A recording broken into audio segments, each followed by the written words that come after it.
Machine को develop करने के समय शुरुआती समय जो था, उस समय हम लोग परमानेंट मैग्नेट का इस्तेमाल करने की तरफ गए। हमने देखा कि परमानेंट मैग्नेट ईज़िली अवेलेबल थी और नेचुरल मैग्नेट्स थी। जैसे कि एग्ज़ाम्पल के तौर पे लोडस्टोन एक नेचुरल मैग्नेट था और इसमें सबसे ख़ास बात ये थी कि इनके अंदर कुछ करना नहीं था, ये ऑलरेडी अवेलेबल थी, नेचर हमें बना के दे रही थी। पर हुआ क्या कि जब हमने परमानेंट मैग्नेट का इस्तेमाल मशीन में यूज़ करना शुरू करा, तो वहाँ पे बहुत सारे सीवियर डिसएडवांटेज हमें देखने को मिले। कौन-कौन से डिसएडवांटेज हैं? बहुत सारे डिसएडवांटेज थे, उनमें से जो 3 बहुत ख़ास थे, वो था एक था सबसे पहले था डिटोरेशन। यानी कि क्या हो रहा था, हमने देखा कि जो परमानेंट मैग्नेट थी, वो धीरे-धीरे टूट रही थी। यानी कि जैसे हम उनको एप्लीकेशन यानी कि अगर उसका इस्तेमाल हम लोग करते थे मशीन के अंदर, तो वो क्या होता था एप्लीकेशन के दौरान टूटने के चांसेस बहुत ज़्यादा होते थे। वो इधर-उधर से उनके एजेस ख़राब हो जाते थे और ये प्रॉब्लम काफ़ी ज़्यादा थी। दूसरा एक सबसे बड़ा डिसएडवांटेज था परमानेंट मैग्नेट में, वो था वीक मैग्नेटिज़्म। यानी कि क्या हुआ, हम लोग जब भी एक परमानेंट मैग्नेट का इस्तेमाल कर रहे थे, तो एक सर्टेन एरिया या सर्टेन वॉल्यूम की जो परमानेंट मैग्नेट थी, उसके मुकाबले उस वॉल्यूम के मुकाबले हमें जो मैग्नेटिज़्म मिल रहा था, वो काफ़ी ज़्यादा कम मिल रहा था। तो एक वीक मैग्नेटिज़्म भी एक बहुत बड़ी प्रॉब्लम थी। And the most important problem is ageing. Ageing एक बहुत बड़ी समस्या थी परमानेंट मैग्नेट के साथ। मतलब जैसे-जैसे तुम परमानेंट मैग्नेट का समय इसके साथ इस्तेमाल करते चले जाओगे, वो मैग्नेट वीक होती चली जाएगी। यानी कि अगर मान के चलते हैं किसी मशीन के अंदर मैंने परमानेंट मैग्नेट यूज़ करी, नॉर्थ पोल, ठीक है? और इधर साउथ पोल, तो अगर इनका अभी जो फाई है यानी कि इनके अंदर जो फ्लक्स यूज़फुल फ्लक्स था मान लेते हैं 1 मिली वेबर है, तो आने वाले 10 साल के अंदर ये 0.5 मिली वेबर रह जाएगा। तो ये सारी प्रॉब्लम जो थी, this is what we called ageing. तो एक एजिंग की ये 3 बहुत बड़ी समस्याएँ थी, जो कि हमें परमानेंट मैग्नेट में फेस करनी पड़ रही थी। और भी बहुत सारी थी, जैसे कि एक था कंट्रोल नहीं था हमारे पास और शेप एंड साइज़ की भी प्रॉब्लम थी। ठीक है, ये सारी समस्याएँ भी थी, पर सबसे बड़ी ये 3 समस्याएँ हमारे सामने आ रही थी। और इन्हीं तीनों समस्याओं को सॉल्व करने के लिए हम लोग क्या करा, हम लोगों ने इलेक्ट्रोमैग्नेट की तरफ हम शिफ्ट कर गए। इलेक्ट्रोमैग्नेट के बारे में बेसिक जानकारी आपको होगी। हम लोग करते क्या है कि कोई भी फेरोमैग्नेटिक मटेरियल हम लोग लेते हैं, मैग्नेटिक मटेरियल, और उसको क्या करते हैं, जब उसमें से कॉइलिंग उसके ऊपर करके इलेक्ट्रिसिटी पास करवाते हैं, तो वो एक वर्क करने लगता है एक मैग्नेट की तरह। तो यहाँ से जन्म हुआ इलेक्ट्रोमैग्नेट्स का और हम लोग शिफ्ट हो गए परमानेंट मैग्नेट टू इलेक्ट्रोमैग्नेट। और इनके एप्लीकेशन हमने क्या करा, हमने इलेक्ट्रोमैग्नेट का इस्तेमाल करके हमने जहाँ पे भी डीसी मशीन में फील्ड वाइंडिंग की ज़रूरत थी, जहाँ पे भी हमें फील्ड फ्लक्स की ज़रूरत थी, फील्ड फ्लक्स, एक कांस्टेंट फील्ड फ्लक्स की ज़रूरत थी, कांस्टेंट फील्ड फ्लक्स, वहाँ पे हमने इन इलेक्ट्रोमैग्नेट का इस्तेमाल करा। अगर आपको याद होगा डीसी मशीन, तो डीसी मशीन के अंदर आपको पता होगा कि हम लोग इस्तेमाल करते हैं फील्ड वाइंडिंग का। और ये फील्ड वाइंडिंग, ये जो आप देख रहे हो, ये फील्ड वाइंडिंग, इनके ऊपर ये क्या है, दीज़ आर इलेक्ट्रोमैग्नेट्स। ये क्या है, फील्ड वाइंडिंग है, electromagnetic field winding system, electromagnetic field winding, ठीक है? ये फील्ड वाइंडिंग सिस्टम होता है, हम पूरा का पूरा इसका इस्तेमाल करते हैं। क्लियर हो गया?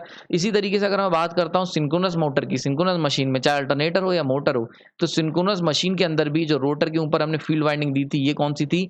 ये डीसी वाइंडिंग थी, यानी कि फिक्स पोलैरिटी की। और ऐसा ये मैग्नेट, परमानेंट मैग्नेट को प्रोड्यूस करने के लिए, इस इलेक्ट्रोमैग्नेट को प्रोड्यूस करने के लिए हम लोग इस्तेमाल कर रहे थे डीसी सप्लाई का। क्लियर हो रहा है यहाँ पे? तो यहाँ पे हमें फिक्स पोलैरिटी का फील्ड फ्लक्स की ज़रूरत थी और ऐसा करने के लिए हम लोग इस्तेमाल कर रहे थे इलेक्ट्रोमैग्नेट का। तो हुआ क्या कि परमानेंट मैग्नेट से हम लोग शिफ्ट हुए इलेक्ट्रोमैग्नेट की तरफ और हमारी मशीन बहुत अच्छे से रन कर रही थी, बहुत ही कोई दिक्कत के बिना। फिर हमने क्या करा, जैसे-जैसे इस्तेमाल करना शुरू करा इलेक्ट्रोमैग्नेट का, तो कुछ हमारे सामने प्रॉब्लम्स निकल के आईं। इलेक्ट्रोमैग्नेट सिस्टम के साथ कौन-कौन सी प्रॉब्लम है? सबसे पहली अगर प्रॉब्लम की बात करें, तो इसके अंदर होते हैं, फर्स्ट प्रॉब्लम थी copper losses in field winding. यानी कि जब हमने मशीन को ऑपरेट करना शुरू करा और इलेक्ट्रोमैग्नेटिक सिस्टम का इस्तेमाल करा मशीन को चलाने के लिए, फील्ड फ्लक्स को जनरेट करने के लिए, तो भई अगर किसी भी कॉइल के अंदर करंट फ्लो करेगा, तो अगर for example this is your field winding और ये फील्ड वाइंडिंग है और ये तुम्हारी पोल शो है, ठीक है? तो अब ये जो फील्ड वाइंडिंग होगी, जब इसके अंदर करंट फ्लो करेगा, तो यहाँ पे क्या होगा, आई स्क्वायर आर लॉसेस होंगे, I square are losses. Clear हो रहा है? तो ये जो आई स्क्वायर आर लॉसेस हैं, these are known as field winding copper losses. ये कॉपर लॉसेस थे फील्ड वाइंडिंग के। तो ये एक बहुत बड़ा डिसएडवांटेज था इलेक्ट्रोमैग्नेटिक फील्ड सिस्टम का अगर हम इस्तेमाल करते हैं, और इसका सीधा असर पड़ा एफिशिएंसी पे। इसीलिए जो भी ऐसी मशीन्स जिनके अंदर फील्ड वाइंडिंग के लिए हम इलेक्ट्रोमैग्नेटिक सिस्टम का इस्तेमाल करते हैं, वहाँ पे उनकी एफिशिएंसी काफ़ी लोअर होती है। ठीक है, समझ में आया? तो एक तो सबसे बड़ी डिसएडवांटेज निकल के आया कि कॉपर लॉसेस होने लगे, जिससे एफिशिएंसी डाउन होने लगी। दूसरा दूसरा डिसएडवांटेज जो निकल के आया वो था space requirement for electromagnetic excitation. यानी कि अगर मैं बात करता हूँ अल्टरनेटर की बात, यानी सिंक्रोनस मशीन की बात करें या डीसी मशीन की, दोनों ही केसेस में जिसमें हम लोग सेपरेटली एक्साइटेड, यानी कि सेपरेटली हम लोग डीसी सिस्टम को एनर्जाइज कर रहे हैं, जहाँ पे हम लोग सेपरेटली एनर्जाइज कर रहे हैं डीसी सिस्टम को, तो ऐसे केस में सेपरेटली डीसी सिस्टम एनर्जाइज करने के लिए मुझे एक्स्ट्रा बैटरी की ज़रूरत पड़ेगी, एक्स्ट्रा बैटरी और एक प्रॉपर सिस्टम चाहिए होगा। एक्स्ट्रा बैटरी की आप सोच के देखो, ये रोटर तुम्हारा रोटेट कर रहा है, ठीक है, समझ में आ रहा है? जबकि ये जो डीसी है, ये तुम्हारी क्या है? स्टेशनरी है। क्लियर हो रहा है? आई होप समझ में आ रहा होगा। देखो ये जो पूरा सिस्टम है ये तुम्हारा क्या है, ये आर्मेचर पे है तो ये रोटेट, सॉरी ये तुम्हारा रोटर पे है तो ये रोटेट करेगा। क्योंकि ये रोटेट करेगा तो इससे इस पर्टिकुलर डीसी सिस्टम कनेक्ट करने के लिए मुझे कम्यूटेटर की जरूरत पड़ जाएगी, ब्रशेस की जरूरत पड़ जाएगी, ठीक है। और अगर हम इसे स्टेशनरी कर भी देते हैं, for example in case of DC system, हमने क्या करा है, स्टेटर पे फील्ड वाइंडिंग की हुई है, तो अगर ऐसा भी कर देते हो तब भी तुम्हें क्या करना होगा, इसको सेपरेटली एक्साइट करना पड़ेगा बैटरी से। तो आपको एक सेपरेट बैटरी सिस्टम चाहिए होगा इन डीसी वाइंडिंग्स को, फील्ड वाइंडिंग को एनर्जाइज करने के लिए, ठीक है। तो एक तो एक्स्ट्रा स्पेस की जरूरत पड़ेगी और एक्स्ट्रा अरेंजमेंट करना पड़ेगा। क्लियर हो रहा है यहाँ पे? तो कॉस्ट भी बढ़ जाएगी प्लस स्पेस की रिक्वायरमेंट भी इंक्रीज हो जाएगी। स्पेस चाहिए होगा आपको इस external field DC field excitation system को इंस्टॉल करने के लिए। तो ये एक प्रॉब्लम, दूसरी प्रॉब्लम ये सामने आई। तीसरी प्रॉब्लम जो आई सामने, बड़ी इंपॉर्टेंट मेजर प्रॉब्लम थी, वो थी रन अवे प्रॉब्लम। ये क्या होता है इस केस में, अगर हम बात करते हैं किसी भी डीसी मशीन की और उसके अंदर फील्ड फ्लक्स एकदम से जीरो हो जाए, ठीक है, तो अगर हम बात करें EB, E equal to direct proportional होता है एन और फाई के, यानी कि अगर हमारा बैक ईएमएफ कांस्टेंट है तो एन इनवर्सली प्रोपोर्शनल हो जाता है फ्लक्स के। क्लियर हो रहा है? ये हम लोग जब भी हमने आपने डीसी मशीनरी पढ़ी होगी तो वहां पे हम लोग जब भी स्पीड की बात करते हैं, स्पीड की, तो वो इनवर्सली प्रोपोर्शनल होता है फाई के, फ्लक्स के, ठीक है। क्लियर हो गया? इस तरीके की आपने ये इक्वेशन पढ़ी होगी, बहुत बार मैंने पढ़ाई है पीछे सिस्टम में। तो अगर हम लोग क्या करते हैं, अगर फ्लक्स एकदम से जीरो हो गया तो फ्लक्स जीरो होने पे स्पीड क्या होगी, बहुत ही एब्रप्टली हाई हो जाएगी। क्लियर हो रहा है यहाँ पे? तो ये एक बहुत बड़ी समस्या थी, यानी कि किसी भी वजह से, मान लेते हैं बैटरी डिस्चार्ज हो गई या किसी भी प्रॉब्लम की वजह से अगर फील्ड एक्साइटेशन निल हो गया, यानी कि फील्ड एक्साइटेशन फेल हो गया, तो ऐसे केस में स्पीड जो होगी, मोटर जो चल रही होगी, वो एकदम से एब्रप्टली राइज अप हो जाएगी और स्पीड एकदम से इंक्रीज हो जाएगी। तो ये एक बहुत बड़ी प्रॉब्लम थी जो कि होना पॉसिबल है, क्योंकि प्रैक्टिकल कंडीशन में कभी भी डीसी सिस्टम या कोई भी सिस्टम फेल हो सकता है। तो यानी कि अगर हम इस तरीके के सिस्टम की बात करें तो इस प्रॉब्लम को कहते हैं रन अवे प्रॉब्लम, यानी क्या होता है, ड्यू टू एक्साइटेशन फेलियर। यानी कि अगर एक्साइटेशन फेलियर हो गया किसी भी DC system, DC field excitation winding में, तो इस तरीके की प्रॉब्लम आपके सामने आ जाएगी। मोटर की स्पीड जो होगी वो एकदम रैंडमली काफी ज्यादा इंक्रीज हो जाएगी। तो ये एक तीसरी प्रॉब्लम थी जो कि एग्जिस्ट करती थी due to use of electromagnetic field system, electromagnetic field system का इस्तेमाल करने की वजह से।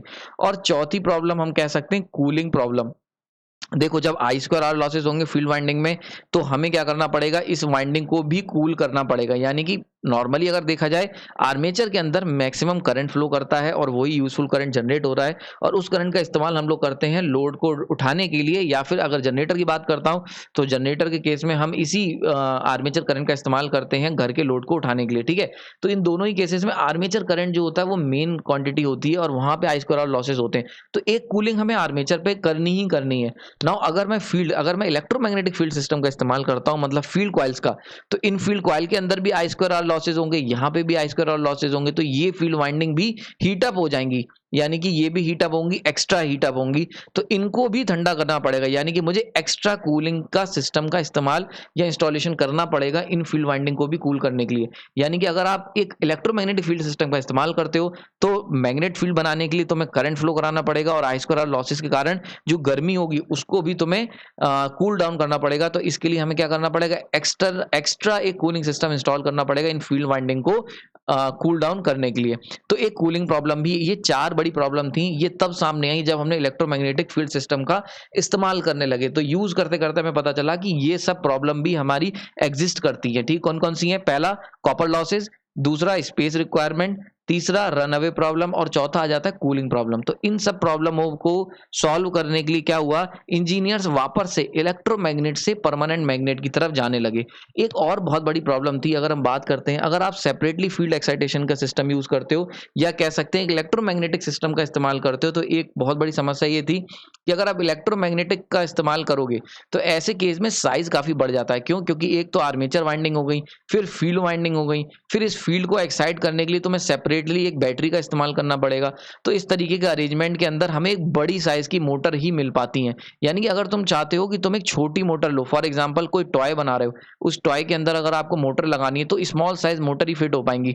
या फॉर एग्जांपल अगर आप कार चला रहे हो, कार के अंदर आपको अगर विंडशील्ड को ऊपर नीचे करने के लिए या वाइपर्स को अगर मूव कराने के लिए कोई मोटर चाहिए, तो वहां पे आपको एक स्मॉल साइज की डीसी मोटर चाहिए। तो जहां पर भी मुझे स्मॉल साइज मोटर की जरूरत पड़ेगी, वहां पे ये कन्वेंशनल डीसी मोटर फेल हो जा रही थी, ठीक है। देखिए तो ये कन्वेंशनल डीसी मोटर एक बहुत बड़ा रीजन एक ये भी था कि साइज काफी ज्यादा इनका बड़ा होता है और इन कन्वेंशनल डीसी मोटर का इस्तेमाल हम छोटे एप्लीकेशन में नहीं कर सकते।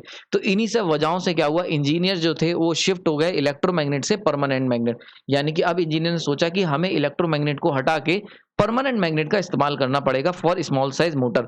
और यहाँ से जन्म होता है हमारे पास परमानेंट मैग्नेट मोटर्स का। ठीक है, मेरा नाम प्रांजल है और इस लेक्चर के अंदर जो अभी तक मैंने आपको स्टोरी बताई है वो स्टोरी है कि क्यों हम लोग पहले परमानेंट से इलेक्ट्रोमैग्नेट गए और वापस से कैसे इलेक्ट्रोमैग्नेट से वापस से परमानेंट पे आ गए। नाउ अब देखते हैं कि परमानेंट मैग्नेट मोटर्स कौन कौन सी हो सकती हैं। तो अगर हम बात करते हैं अभी तक जितना भी सीखा है, तो जो भी एडवांसमेंट थे परमानेंट मैग्नेट्स में, देखो हुआ क्या, रिसर्च कंटिन्यूअस चल रही थी। तो इंजीनियर्स ने जो था, पहले हम लोग फोकस थे हमारे परमानेंट मैग्नेट से हम लोग शिफ्ट हुए इलेक्ट्रोमैग्नेट पे।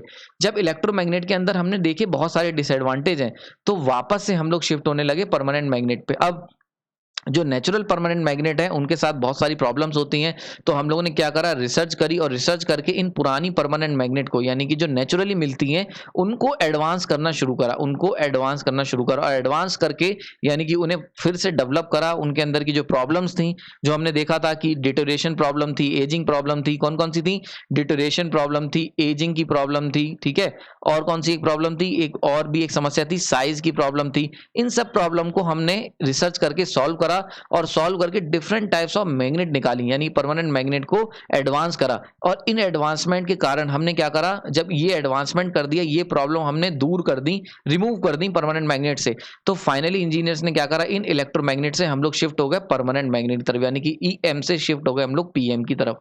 तो यहां से ये जो शिफ्टिंग थी, यानी कि हम जब इलेक्ट्रोमैग्नेटिक फील्ड सिस्टम से परमानेंट मैग्नेट फील्ड सिस्टम की तरफ आए, तो इससे क्या हुआ, दो मशीन सबसे ज्यादा अफेक्ट हुई। वो कौन कौन सी थी, एक थी डीसी मोटर और एक थी सिंक्रोनस मोटर। ठीक है, तो बात समझ में आ रही होगी, स्टोरी समझ में आ रही होगी कि कैसे हम लोग पहले परमानेंट मैग्नेट थे, फिर इलेक्ट्रोमैग्नेट पे आए और वापस से रिसर्च से जब हमने परमानेंट मैग्नेट को इंप्रूव कर दिया, तो वापस से हम लोग परमानेंट मैग्नेट की तरफ चले गए हैं। लेकिन एक बात ध्यान रखना, this is for small size application. क्योंकि क्या होता है, जब हम स्मॉल साइज की बात करते हैं वहां पे हमें इतनी ज्यादा कंट्रोलिंग की जरूरत नहीं होती है। हमारे पास जब हम स्मॉल साइज की बात करते हैं, जब स्पेस की रिक्वायरमेंट हमारे पास कम हमें स्पेस होता है, तो ऐसे केस में हम लोग जो हमारा मेन वर्किंग होती है वो होती है साइज के ऊपर ज्यादा फोकस होता है बजाय कंट्रोल के। यानी कि हम इतना ज्यादा कंट्रोलिंग में फोकस नहीं करते हैं, टॉर्क पे इतना ज्यादा फोकस नहीं करते हैं, हमारा मेन काम होता है छोटा साइज होना चाहिए। क्लियर हो रहा है यहाँ पे। जबकि अगर मैं लार्ज साइज मशीन की बात करता हूँ, लार्ज साइज, तो आज भी वहां पे हमारी इलेक्ट्रोमैग्नेटिक यूज होती है, क्योंकि जब तुम लार्ज साइज मशीन यानी कि इंडस्ट्रीज में बात करते हो, तो कंट्रोलिंग हमारे लिए बहुत इंपॉर्टेंट एक पैरामीटर है। और कंट्रोलिंग की अगर हम बात करते हैं, तो कंट्रोलिंग को करने के लिए हमें फ्लक्स कंट्रोल एक बड़ा मेथड है, और फ्लक्स कंट्रोल करने के लिए मुझे इलेक्ट्रोमैग्नेटिक मशीन का ही इस्तेमाल करना पड़ेगा। तो जब भी तुम किसी बड़ी जगह जाओगे, फॉर एग्जाम्पल अल्टरनेटर जो टर्बो जनरेटर में यूज होते हैं, यानी कि बिजली बनाने के लिए, या फिर अगर तुम्हारी डीसी मोटर इस्तेमाल हो रही है सेपरेटली एक्साइटेड इन इंडस्ट्रीज, तो इंडस्ट्रीज में जब भी हम जाते हैं, तो ऐसी जगहों पे जब भी हम मूव करेंगे, तो वहां पे हमें इलेक्ट्रोमैग्नेटिक फील्ड एक्साइटेशन सिस्टम ही मिलेगा, क्योंकि एडवांटेजेस ज्यादा हैं as compare to the disadvantage. लेकिन अगर हम छोटी जगह पे जाते हैं, यानी कि अगर हम छोटे एप्लीकेशन की बात करते हैं, स्मॉल साइज मोटर की, तो वहां पे हम इस्तेमाल करेंगे पीएमडीसी मोटर। तो ठीक है, small size permanent magnet motor का इस्तेमाल करेंगे। क्लियर हो रहा है। वहां पे जो फील्ड एक्साइटेशन होगा वो परमानेंट मैग्नेट का फील्ड एक्साइटेशन करेंगे। क्लियर हो रहा है, परमानेंट मैग्नेट से फील्ड एक्साइटेशन करेंगे ना। जो दो मोटर थी, एक डीसी मोटर, सिंक्रोनस मोटर, जो सबसे ज्यादा अफेक्ट हुई। अगर सिंक्रोनस मोटर की बात करें, इनके अंदर जब हमने इसके अंदर जो इलेक्ट्रोमैग्नेटिक फील्ड सिस्टम था उसको हटा के जब परमानेंट मैग्नेट लाए, तो वहां से जन्म हुआ पीएमएसएम, यानी कि परमानेंट मैग्नेट सिंक्रोनस मशीन्स का। क्लियर हो रहा है यहाँ पे। यानी कि जब हम लोगों ने स्मॉल साइज यानी कि जब हम लोगों ने इलेक्ट्रोमैग्नेटिक फील्ड सिस्टम को हटाया और उसको रिप्लेस करा परमानेंट मैग्नेट से, तो वहां से जो जन्म हुआ सिंक्रोनस मोटर का, वो कौन सी हो गई, PMSM, permanent magnet synchronous machine. Machine इसलिए लिखा है, मोटर भी थी और अल्टरनेटर भी थे, जनरेटर भी थे। ठीक है, क्लियर हो गया यहाँ पे ना। पीएसएम की अगर सबसे बड़ा इंपॉर्टेंट एप्लीकेशन है, तो इनका एप्लीकेशन होता है विंड जनरेशन में, विंड टर्बाइंस में। यानी कि जहां पे भी आप विंड टर्बाइन देखते हो, वहां पे पीएमएसजी कह सकते हो, ठीक है, या पीएमएसए कह सकते हो, परमानेंट मैग्नेट सिंक्रोनस अल्टरनेटर कह लो, या पीएमएसएम कह लो, जो भी कह लो। तो वहां पे क्या होता है, पीएमएसजी का इस्तेमाल होता है, परमानेंट मैग्नेट सिंक्रोनस जनरेटर। कहां पे, विंड जनरेशन के अंदर इनका इस्तेमाल होता है। ठीक है, वहीं पे अगर हम बात करते हैं डीसी मोटर, तो डीसी मोटर में जब हमने क्या करा, एक इलेक्ट्रोमैग्नेटिक फील्ड सिस्टम को हटा के परमानेंट मैग्नेट सिस्टम लाए, field system, permanent magnet field system, PMFS, याद रखना। ईएमएफएस का मतलब होता है इलेक्ट्रोमैग्नेटिक फील्ड सिस्टम। इसको हटा के जब पीएमएफएस यानी कि परमानेंट मैग्नेटिक फील्ड सिस्टम लेके आए, तो यहाँ से डीसी मोटर कन्वर्ट हो गई पीएमडीसी मोटर के अंदर। बहुत important, PMDC motor. PMDC motor में सब कुछ वैसा ही होता है जैसे कन्वेंशनल मोटर में होता है, बस क्या करा हमने, जो फील्ड था यानी कि फील्ड एक्साइटेशन को हटा के क्या करा, परमानेंट मैग्नेट का इस्तेमाल कर लिया है। ठीक है, इलेक्ट्रोमैग्नेट मोटर्स को इलेक्ट्रोमैग्नेट हटा के परमानेंट मैग्नेट से रिप्लेस कर दिया। लेकिन पीएमडीसी मोटर जो थी, इनके अंदर हमने कम्यूटेटर और ब्रशेस ऐसे के ऐसे ही लगे रहने दिए थे। तो कम्यूटेटर और ब्रशेस का इस्तेमाल, यानी पीएमडीसी की अगर बात करते हैं तो इसके अंदर कम्यूटेटर्स एंड प्लस ब्रशेस का इस्तेमाल होता है। ठीक है, अब क्या हुआ आगे चल के, जब हमने और फर्दर सिंप्लीफाई करेंगे, यानी कि हमें कुछ ऐसी जगह एप्लीकेशन चाहिए थी, हमने देखा कि पीएमडीसी मोटर में हमने परमानेंट मैग्नेट यूज करी है, पर फिर भी लॉसेस हो रहे हैं in case of commutator and brushes, क्योंकि यहाँ पे आप जानते हो जब भी हम कम्यूटेटर ब्रश का इस्तेमाल करते हैं तो वहाँ स्पार्किंग होती है। तो हमने क्या करा, आगे चल के इंजीनियर्स ने इन ब्रशेज और कम्यूटेटर को भी हटा दिया और इस तरीके की मोटर को नाम मिला बीएलडीसी मोटर। बीएल मतलब brushless DC motor, brushless DC motor.